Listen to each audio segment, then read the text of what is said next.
Honour killing क्या है? Honour killing is basically related to marriage between a boy and girl, जो कि prohibited है। प्रोहिबिटेड मतलब जो कि उनके घर वाले नहीं चाहते हो, लॉ में प्रोहिबिटेड नहीं है। जैसे मान लीजिए कई जाति ऐसी हैं जिसमें सेम जाति में शादी करने की इजाज़त नहीं है, तो उनको भाई बहन माना जाता है। एक गांव के हैं, उनको भाई बहन माना जाता है। अपने से लोअर कास्ट में शादी करते हैं तो वो अलाउड नहीं है। तो जब कभी एक कोई लड़का लड़की ऐसी शादी करने के लिए घर से भाग जाते हैं या ऐसी शादी कर लेते हैं, तो उनके माँ बाप लड़का लड़की को मार देते हैं। तो अपनी इज्जत को बचाने के लिए, ताकि उनके लिए एक एग्जाम्पल सेट करने के लिए गांव वालों को, और अपनी इज्जत को सेम ढंग से बनाए रखने के लिए कि हमें अपनी इज्जत से ज़्यादा प्यारे अपने बच्चे भी नहीं हैं, तो उस चीज़ के लिए वो अपने खुद के ही बच्चों को मार देते हैं। और जहाँ तक हम कानून की बात करें, एज सच ऑनर किलिंग के नाम से कोई कानून नहीं है। जब ऐसी कोई हत्याएं की जाती हैं ऑनर किलिंग के नाम पे, तो वो मर्डर में ही कवर होती हैं। अगर किसी लॉयर को पता है कि मेरा जो क्लाइंट है वो क्रिमिनल है, तो वो केस लड़ेगा?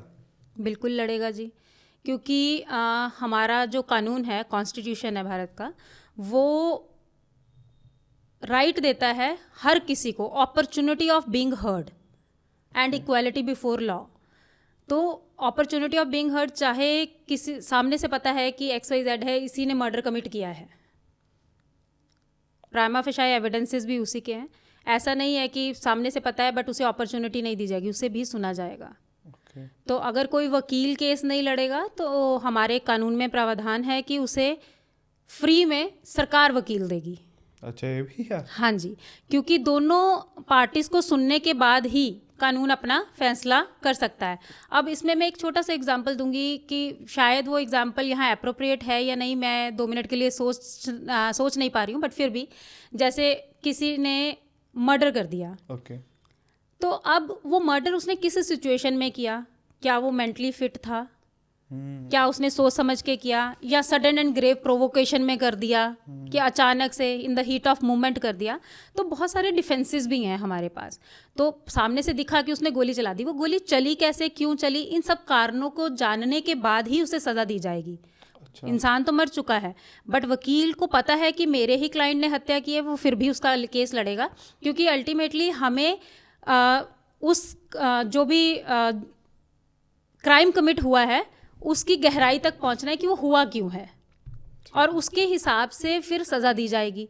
तो उसको पूरा डिफेंस रखने का मौका दिया जाएगा। हमारा संविधान ये प्रावधान देता है। अगर लॉयर को पता है कि मेरा क्लाइंट हारेगा क्योंकि वो क्रिमिनल है, उसकी रेपुटेशन डाउन नहीं आएगी लॉयर की? बिल्कुल नहीं होगी। इसमें बहुत सारे एडवोकेट्स ऐसे हैं जो इसको एज ए चैलेंज लेते हैं। अच्छा, क्रिमिनल को मैं जिता दूंगा?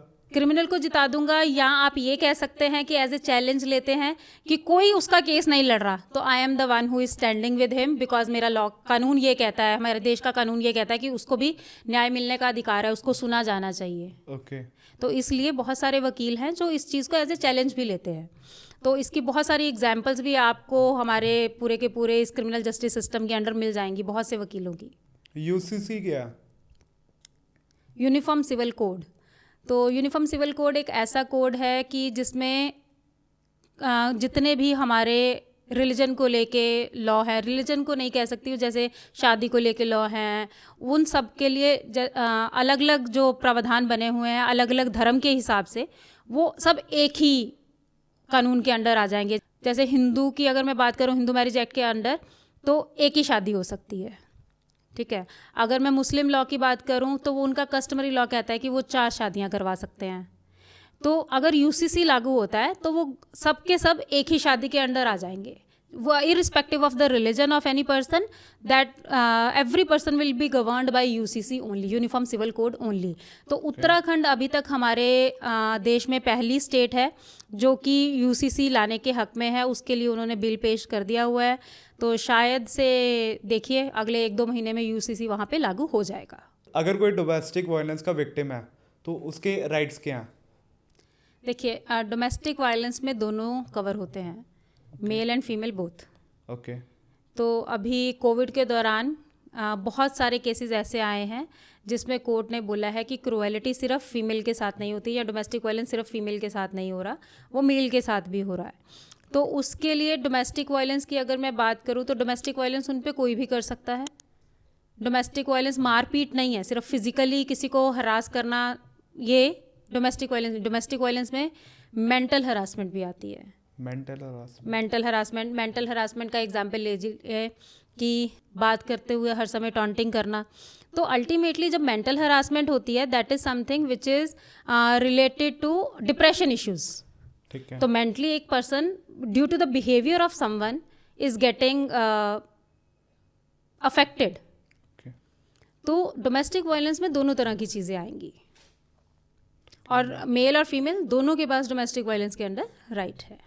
गुड टच बैड टच के बारे में बताइए। हाँ जी, गुड टच बैड टच एक ऐसी चीज़ है जो कि हमें स्कूल में जो बच्चे, अब उनको बताना बहुत ज़रूरी है। क्योंकि हमारी सोसाइटी में आजकल देखा जा रहा है कि सेक्सुअल हरासमेंट के केसेस बहुत बढ़ रहे हैं। अब बच्चे को कोई कैसे छू रहा है बच्चा नहीं बता पाता। अब बच्चे को ये पता होना ज़रूरी है उसको कौन कैसे कहाँ छू सकता है। तो जैसे आपने मेरी इंट्रोडक्शन में बताया कि मैं लीगल एड की कैंपेन्स करती हूँ। तो हम लोग बहुत सारे स्कूल्स जो कि 5वीं तक के हैं, उन स्कूल्स में जाते हैं। सरकार ने एक कोमल नाम का वीडियो इशू किया हुआ है। अच्छा। तो वो 10-1 मिनट का वीडियो है जो कि अपने आप में इतना बढ़िया एक्सप्लेनेशन देता है कि बच्चे को कौन कब कहाँ कैसे छू सकता है और कहाँ नहीं छूना है। और उसमें एक हेल्पलाइन नंबर दिया गया है जिसमें बच्चों को हम याद करवा के आते हैं 10-9-8। तो कि आपको लगे कभी आपको ऐसा महसूस हो कि किसी ने आपको गलत ढंग से छुआ है या कोई आपके साथ गलत करने की कोशिश कर रहा है, तो आप किसी के भी नंबर से ये नंबर डायल कर सकते हैं। चाइल्ड हेल्पलाइन नंबर है ये, और ये through out the country same है। तो बच्चों को आज की डेट में जागरूक करना बहुत ज़्यादा ज़रूरी हो चुका है, क्योंकि जो 4, 5, 6, 7 साल के बच्चे हैं ये नहीं समझ पाते हैं। बड़े बच्चे फिर भी समझ पा रहे हैं कि उनको कोई किस ढंग से छू रहा है। तो हम उन्हें समझाते हैं कि कोई आपको छू रहा है, अगर आपको एक सिक्स सेंस होती है कि आपको गंदा फील हो रहा है कि ये मेरे को ऐसे क्यों छू रहा है, तो आपको दौड़ के जाके अपनी मम्मी को बताना है, अपने पापा को बताना है, दादी को बताइए। घर में आप बाहर हैं कहीं तो जिस पे आप विश्वास कर सकते हैं आप उससे बताइए, अपनी टीचर को बताइए, कहीं पे भी हो रहा है आपके साथ। तो गुड टच बैड टच आजकल एक ऐसा कंसेप्ट है जिस पे बच्चों को अवेयर कराना बहुत ज़रूरी है, क्योंकि ये वो सेगमेंट है सोसाइटी का जो कि सबसे ज़्यादा प्रोन है टू द सेक्सुअल हरासमेंट, जिनको समझ ही नहीं है कि उनके साथ क्या हो रहा है।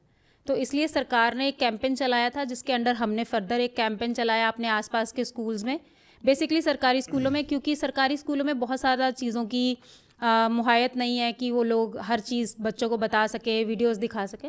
तो हमारी कोशिश रहती है कि वहाँ जाएं, उन लोगों को बताएं।